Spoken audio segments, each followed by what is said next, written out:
Hello the internet and welcome to another Spit Take. My name is Jack O'Brien, I'm the editor-in-chief of Cracked, and when I say sexism in ads, you probably think of beer ads for men who like boobs and enjoy to party, but we live in a world where a woman can be president and men can hang in the kitchen being total bitches.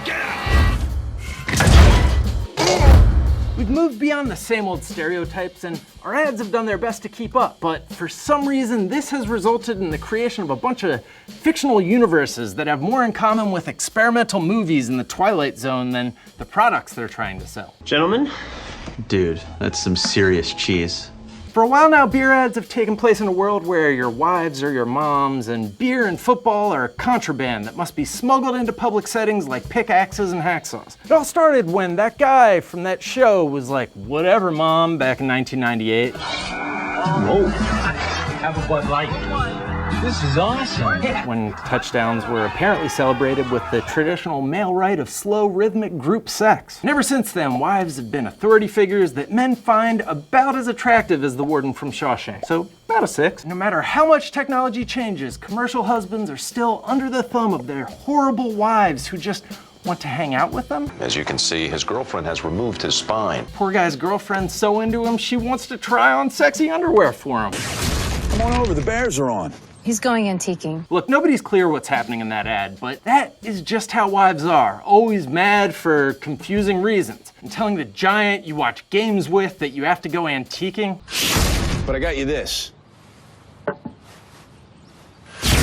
Man, guys have completely lost their f***ing minds, haven't they? Refreshed. I think I feel more confident. I don't know what's going on, but whatever it is, I like it. If you've been paying attention to Dove's Real Beauty campaign, you know they only really want women to feel good about themselves. And they will trick, humiliate, and psychologically torture as many women as it takes. Like in this ad, when women described themselves to a forensic sketch artist, and the twist was, we were all secretly judging the gross homunculus that is your self-image.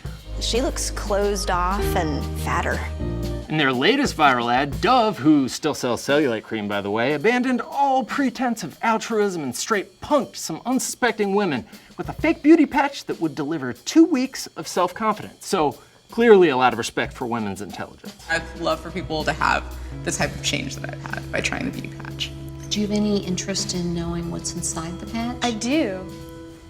See, I feel like this would have been the perfect opportunity for a surprise, you're pregnant now prank, but Dove is all about the pranks that make the target look and feel crazy. Can you say more? My gosh. There's nothing in the beauty patch? Nothing. So, a half dozen of America's more gullible women were made to look like fools on the national internet. But hey, long as young women learn that all their problems are probably in their head. I'm your GPS. Turn right up ahead. The advertising industry never stops looking forward, asking, what's next? Which is hard to do when your head's permanently up your own ass. Could you actually thank your dad for writing that last joke for me? Advertisers have anointed a new bad driver stereotype. No longer would they stand by and let popular culture pretend that old people are bad drivers. The problem with that stereotype is it's factually true. So if they drive way too fast into their garage with 4 feet too many of bike rack and still seem genuinely confused about what went wrong hours later when their insurance agent gets there, it's sad. With this guy, it's honestly actually still a little sad. You get the sense that that might not even be his house. But overall, men make sturdier whipping posts than just about anyone else. They can endanger the lives of their entire family. Excuse me. Bringing family together. That's the power of Orville Redenbacher's. And if the ad cuts off before the RV flips over 20 times, killing everyone inside, consumers will just be like, Dad. You can even show the violent consequences of their boneheaded or boner-headed. Wait, why is he not moving? Is that parking gate made of sword?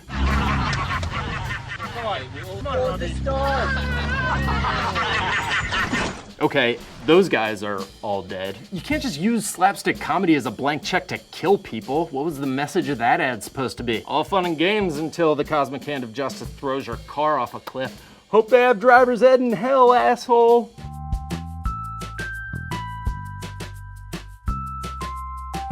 Tech industry marketing departments seem to believe they exist in a post-sexism world. For instance, Google exists 10 years in the future. They don't have to pretend that women don't love mani-pedis and shoe shopping. They're just being realistic. Modern women aren't political correctness scorekeepers. They're too busy skipping knitting class to dance with boys. But at least Google keeps it light and fun while saddling women with incredibly low expectations. Microsoft is inspired by that woman's decision to skip her stupid hobby to get pretty for a date. Because honestly, if she plays her cards right, you know what might happen? Honestly, I was gonna get a Mac, but Macs still don't have touchscreens. So I got a new Windows all-in-one. It's more affordable, looks great, and it's perfect for planning my wedding.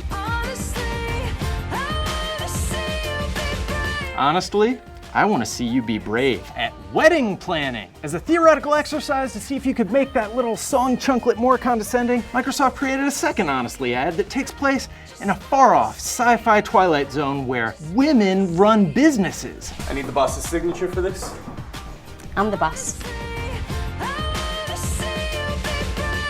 Notice how the delivery man doesn't, for a moment, entertain the possibility that the woman might be the boss. And notice the way that she gathers herself, like she's getting ready to tell the president to go f himself, just to stand up to the UPS guy. Well, the people who made this next ad noticed that and were like, nah, we're still giving them too much credit. I play games, I sometimes transfer files to different devices. I mainly manage files for work. I look at pictures or videos of my children from family trips. They've isolated the three main tech user groups: student-age social gamer, career-driven spreadsheet monkey, and Mitty Goodrich, the modest wife of a polygamist.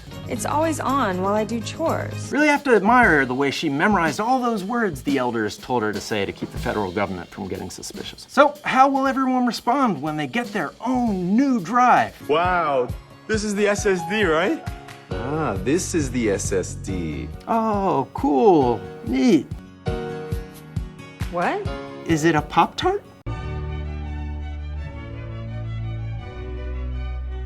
Didn't take a rocket scientist to figure out 90s audiences wanted to see lovably dumb dads between their daily helpings of Home Improvement and Married with Children reruns. That's actually not a mistake. Married with Children was actually always reruns. Since then, some visionary of hate decided women who buy home appliances want to see the men they married depicted as having suffered from some form of catastrophic brain trauma.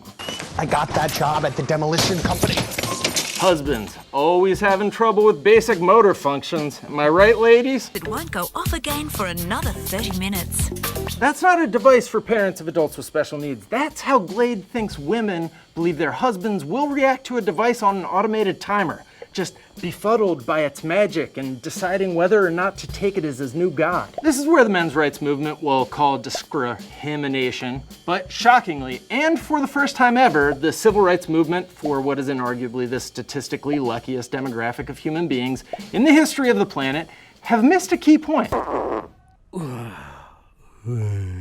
Yes, that is the least flattering depiction of any type of person since those racist World War II propaganda posters, but, and by the way, men's rights movement, BT dubs, don't tell anyone, but I'm a straight white guy too, so I know the struggle, man. You know the type of pretty lady we're all furious at for not having sex with us? I don't think that's who made these ads. Those women don't think of themselves as manipulative sociopaths who marry mentally challenged men and fantasize about murdering and replacing them with terrifying man-shaped automatons. That reminds me of some wife from the Lockhorns, blonde joke, 80s rock ballad type shit that women-hating men would imagine. Also, you made the fantasy husband good at building a tower of cards, and hot ladies don't fantasize about those as much as you think.